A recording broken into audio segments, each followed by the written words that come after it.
So we have two speakers for this part of the session. The first is Florence Ashley.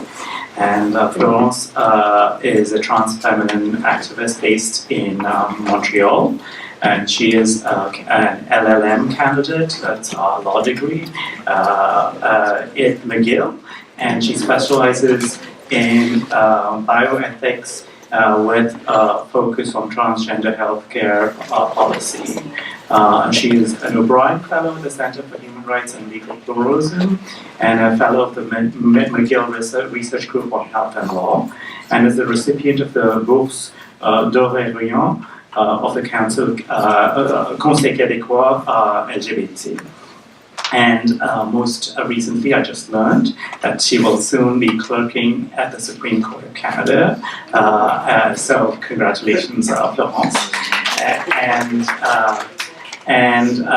Today, this session, which is entitled Pedagogies, she will begin with the question, who is they?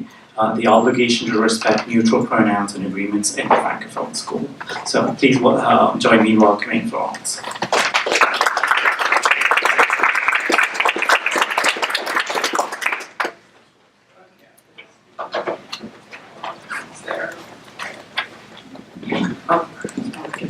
See, I'm like too tall for this microphone thing. All right. So, yeah. Oh, yeah. It's not feel like I'm like a rock star. What's up, New York? So I'm Florence. In terms of like pronouns, I use they and she. In French, I use est-ille and elle. I actually like e, you know, and I was thinking about that during Lucas' presentation, like the question of like the phonetic like il, elle, and I'm just like, you know, it's interesting because it's like e is like composed of both of them, but at the same time, the pronunciation orally kind of like kind of really takes it away. It kind of transcends the il, elle, because it's a very different sound. So I actually like that a lot. And also it like rhymes with fee, and it's like, I don't know, I like it. My gender is like the shrug emoji. And if people want to use like titles, I don't accept either Monsieur, Madame, or mixed, but I do take the Right Honorable Princess Florence Ashley, Slayer of Looks and Man. I actually had the Right Honorable, I had that whole thing in like my Twitter bio, but then I like removed it because I was interviewing the Supreme Court, and the Right Honorable is a reserved title for the Chief Justice of Canada. So yeah, I know I'm getting a job, so it's also bad. It's actually going to be really fun. I'm going to be the first openly trans person at the to clerk at the Supreme Court of Canada. Before that, although I've had my friend C, who's going to be the first genderqueer person at the Supreme Court. It's actually like 3 in a line of people from the Trans Legal Clinic. So we have like a Trans Legal Clinic to the Supreme Court of Canada pipeline somehow. Which is interesting because no one participates in the Trans Legal Clinic. We're like 5 people. So this talk was really about one of my an article that I wrote about. And you know, I'm reading stuff like the Ontario Human Rights Commission, who has like recommendations and tells like what their opinion on the law is and stuff like that. And we're like, oh yeah, like. You know, pronouns, respect for pronouns is totally included and stuff like that. And I'm just like, well, first of all, like, where the hell does that come from? Because there's never been a decision on the matter in Canada. So they're pretty much guessing, but, you know, it's an educated guess. But then I was thinking, well, they say the same thing in their translated French translation. And I'm just like, well, is that the same in French? Because, you know, it's much more difficult to use gender-neutral French. So, you know, starting with first things first, when I'm thinking about, okay, is there an obligation to respect gender-neutral French? We have to first, you know, understand like why we use gender-neutral French. And it's fairly simple. Basically, it's a matter of respect, right? Do we have any fans of the series Scrubs? So people who've seen that series, you know, we've all seen, you know, Dr. Perry Cox, who really likes to misgender the main character, you know, Dr. John Dorian, who's a cis man, but, you know, calling him, like, female-coded names and using feminine pronouns for him is really one of the ways in which Dr. Cox belittles the character and shows a lack of respect. Now, eventually, we see that it's all because Dr. Perry Cox is really self-hating and, you know, very tropey kind of thing for TV, but it's a lovely show. I love it.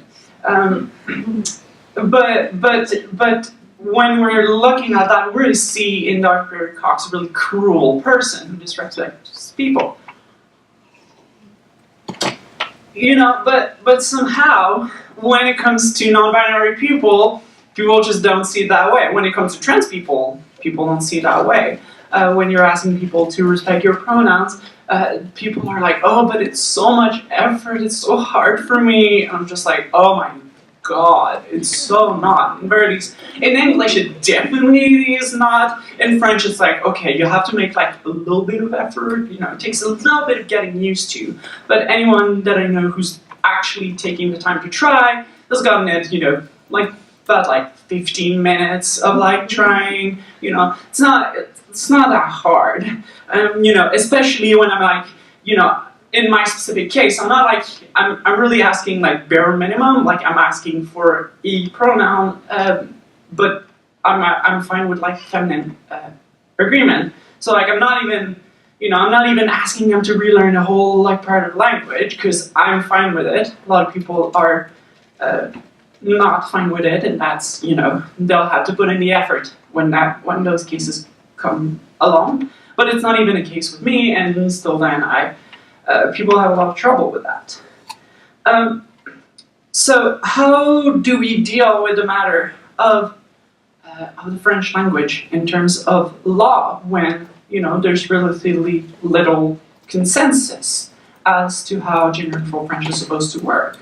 Well, on one hand, I would actually kind of contest the idea that there's no consensus. I think that it's a very narrow conception of language where they're like, if you don't have one way of doing it, then there's no consensus. And you're like, well, no, the whole point, what is there, the hell is going on with that? That wasn't supposed to be a timer, that was supposed to be, okay. Fixed, it's all fixed. All right. What was I saying? Damn, that's really like consensus. Yeah, like, you know, like it doesn't have to be around consensus. We're also, you know, we're transing gender. Well, might as well trans language as well. Like we don't. Part of the idea is like, you know, there's no one way to be trans. You can do whatever the hell you want. Why not the same with language? You know. So one of the previous speakers like talked about the creativity of language, and it's like actually one of the things I love the most about gender-neutral French. It was something I was talking in an interview the day before yesterday, and I was just like, you know, like a lot of people don't like that. They're like, oh, that makes it like it's almost like humanities, and people don't like humanities, and somehow in circles around me, and I'm just like, well, no, that's the fun part. You know, like you can be so creative. Like when you're doing a poem and you have like you can say like créatif ou créativif. You just have double the number of endings. That means you can have so many more poems, so many more ways of placing each word everywhere, and it just adds depth to language. But people don't see it that way somehow, and I find that a little bit sad, because for me that's like the part that's a lot of fun.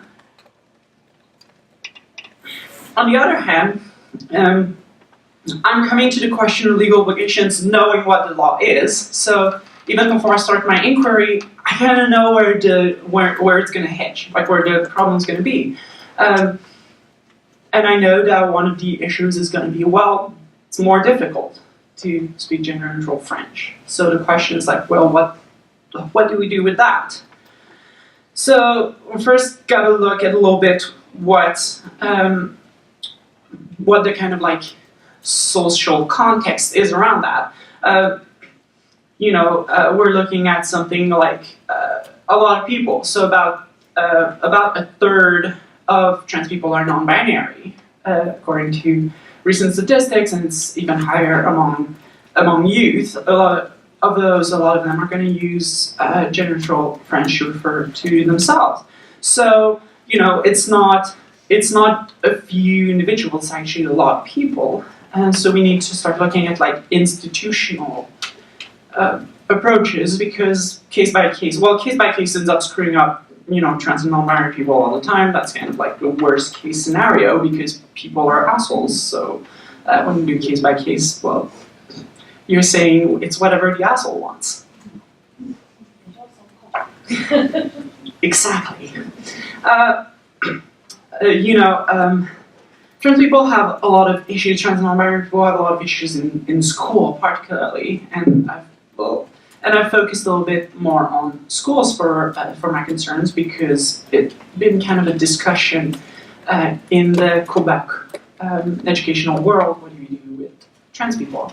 We're looking at in the last 6 months before responding to the study, which is like it was published in 2017. I don't know exactly when the interviews were conducted, but not too long ago. 56% of trans youth had their reputation attacked. 52% had been victims of insults and of bullying. 70% were victims of physical violence. In another study, we saw that about 87% of trans youth have been victim of verbal harassment in the last year. And over 46% of trans youth had missed at least one school day because of this lack of respect towards them as trans and non-binary people.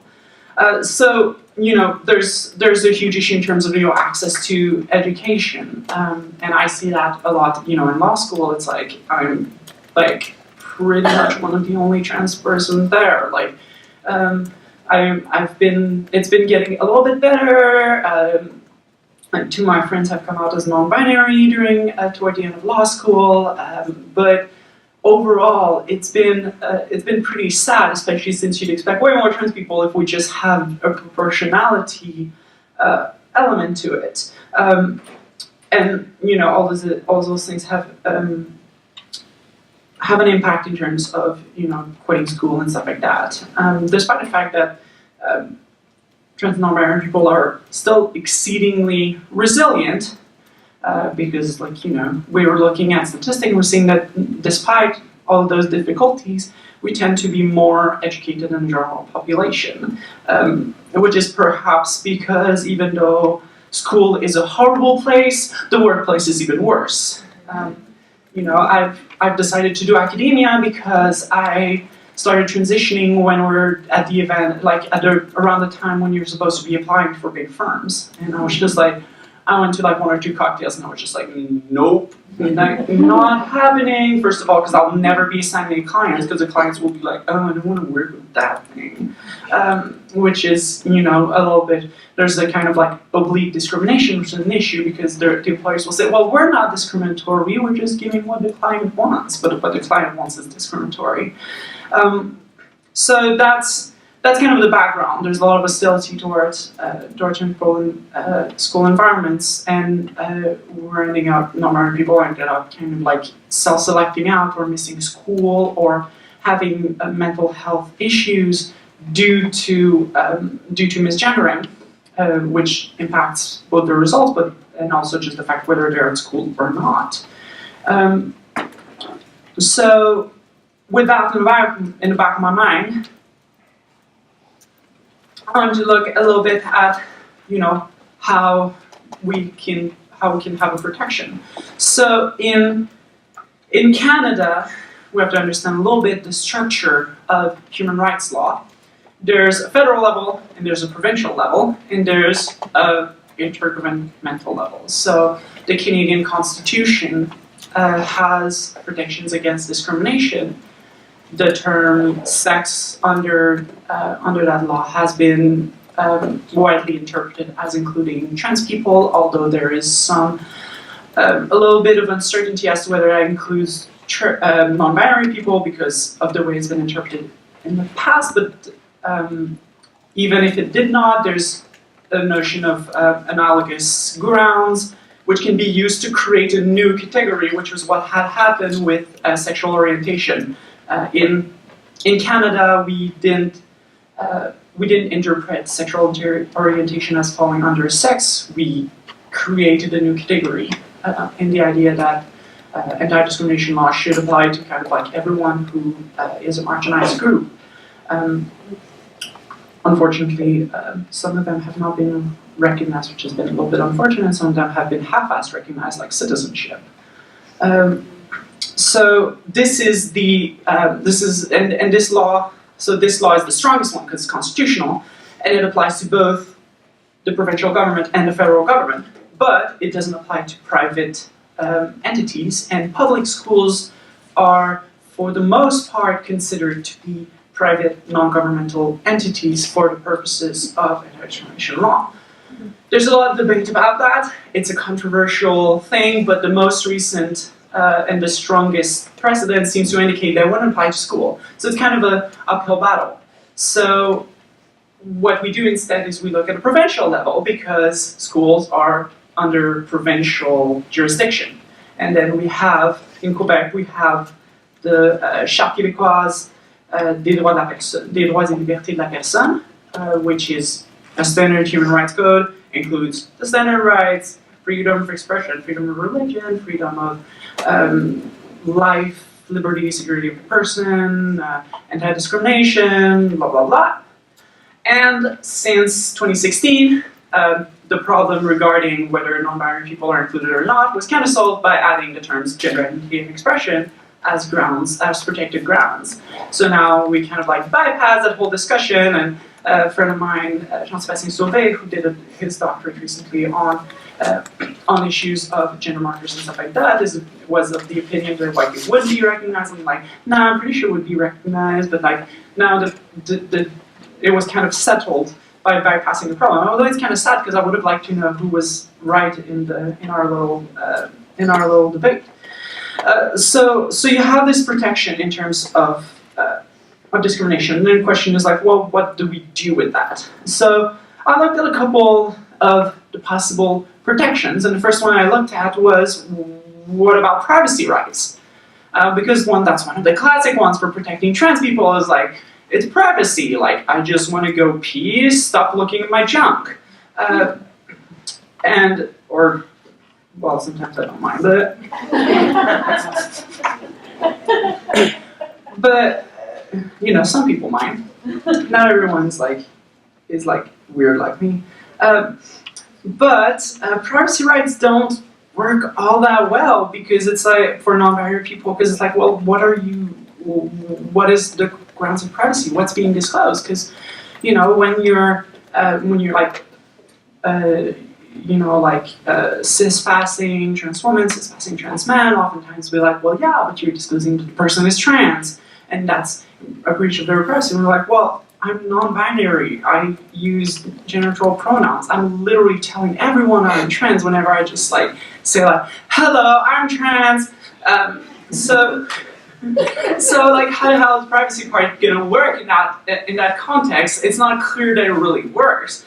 Some people are like, oh, well, they might disclose gender assigned at birth, and then same problem is like, do you know? Like, you know, a lot of people can misgender. Like, you know, what if I use just they pronouns? Then people might use she, but I'm assigned male at birth. They're misgendering me in a way that doesn't actually disclose the gender I was assigned at birth. So, you know, even there, like, privacy kind of falls short. It has a very limited use for specific people in specific situations. So that doesn't really work, and it's not too surprising because that's not the problem. Like when we conceive the problem is gendering, it's about how people feel excluded, feel discriminated against, not about people knowing stuff about them. So it's already kind of the wrong, we could already like guess that it's kind of like the wrong protection just by looking at what's the problem in the first place. So also the second thing, and that one's the really much more promising one, is the protection on harassment, because under the Quebec Charter you cannot harass someone for any of the grounds again, for which you would not be allowed to discriminate. So basically, harassment is considered to be form of discrimination for the purposes of, technically it's not exactly true, but like leaving aside the legal interpretation technicalities, we can say that basically harassment is kind of a form of discrimination. So it's like, you know, when we look at the law, it says nul ne doit harceler une personne en raison de l'un des motifs visés dans l'article 10. And that includes the gender identity and gender expression. Now I have a whole spiel about why I think gender identity and gender expression to me protecting trans people is weird as fuck. But that's a whole other spiel, so I don't really want to get into it. But we can talk about it later, like while we're having lunch or whatever. Now, what harassment means, that's a little bit less clear. Inconveniently, the Quebec Code doesn't define it. So we're just like, haha, you're on your own. We can look kind of the Ontarian law, which is like its analogous protection in Ontario, and it's fait pour une personne de faire des remarques ou des gestes vexatoires lorsqu'elle sait ou devrait raisonnablement savoir que ces remarques ou gestes sont importants. So it's basically to do something or say something that is annoying and that you should know or reasonably should know is annoying. Reasonably should know. That's like the whole domain of what like constructive whatever. So that would be like constructive harassment in law, and it basically means whatever the judge wants it to mean. In this case, not even a judge; it's a random person on a tribunal, which she then appealed to the Court of Appeal, and so a whole mess. But it still gives us a little bit of idea, because what we did see in this thing is that there's no intention requirement. That's an important part. You don't need to intend to be a jerk in order to be a jerk. My mom taught me that, but so I'm glad that legislators are also like on the same page. I mean, law is a lot of common sense, you know, like. Negligence is like what my mom used to tell me. It's like, ouais, t'as pas fait exprès, mais t'as pas fait attention. You didn't do it on purpose, but you weren't careful. So, you know, this is a good thing about law sometimes is that it knows what the fuck it's doing. One other thing that also makes it more difficult regarding misgendering is that prohibitions against harassment were, by and large, created for sexual harassment. So we can kind of see sexual harassment as kind of like the standard line, and it's a line of gravity and frequency. So you have to have acts. If the acts are considered less grave, there has to be more of a recurrence to them. And if the acts are more grave, then a single instance might be enough to support a claim. It's most likely, considering judges and considering what cis people know about trans stuff, is that they're probably going to ask for a lot of instances of misgendering in order for it to count as harassment. Although since I've written that, there was a decision that came out in Quebec about racial slurs, and I was surprised at relatively how fast it was characterized as discriminatory harassment for purposes of the Human Rights Act. So maybe there are like actually cool judges out there somewhere. I just don't know where. It probably depends which judge you get, and also what time of the day it is, if they're annoyed at hearing you, if they like your face or not. So it's going to depend a lot, but my cynicism might be misplaced.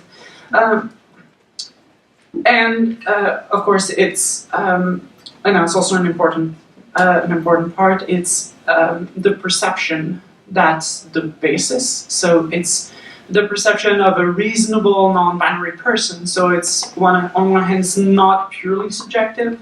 So it's not just the feeling of being misgendered that's going to open up, but it's also not the perpetrator's opinion or the reasonable perpetrator's opinion. So it's really from the perspective of the people who are being misgendered. So that's also a little bit better. Now, that kind of establishes that there can be harassment. Misgendering can constitute harassment. So that's still in the easy part. Now the more interesting part for institutions, we have to look at equality rights, and we have to understand that when someone else harasses, an institution can be held liable if they didn't do enough to stop it. And it doesn't even have to be one person. If you are the recipient of harassment through diffuse misgendering in an institution, it can also be had that they didn't do enough to protect, and that's where we're looking at in institutions, because at the next step, and that's a step that we know it's going to become a problem, is basically the law is like, okay, we know that y'all are shitty people and you discriminate all the time, so we're going to give you a shot at redemption if you can convince us that it was reasonable for you to discriminate. It seems like a contradiction in terms, but judges think that makes sense. And basically the idea is that you have a duty to accommodate people, so you can have a discriminatory policy as long as you accommodate people who need accommodation, and that accommodation is to the extent of what is considered undue burden. So if accommodating someone would be an undue burden, then they're like, they can go away, not pay a single, like, you know, pass go, don't go to jail, and they're all happy. So that's where the problem is, because in English, it's like, well, not really hard to use they. So you've got the like, okay, well, you have to accommodate, so you have to use non-binary people's pronouns, and you have to do, you know, the effort of like asking and stuff like that, most likely. In French, though, you're just like, well, what are we doing? Because like, a lot of people don't know how to use it, especially when they're taught a very binary language in classrooms. So how do you deal with the issue? Like, you know, yeah, sure, it's easy for like the teacher to use gender neutral language. You know, they're like, it's their job. Like, you know, they can do that fine. But when it's the kids and you're still supposed to protect non-binary people as an institution, that becomes more complex when you're not teaching.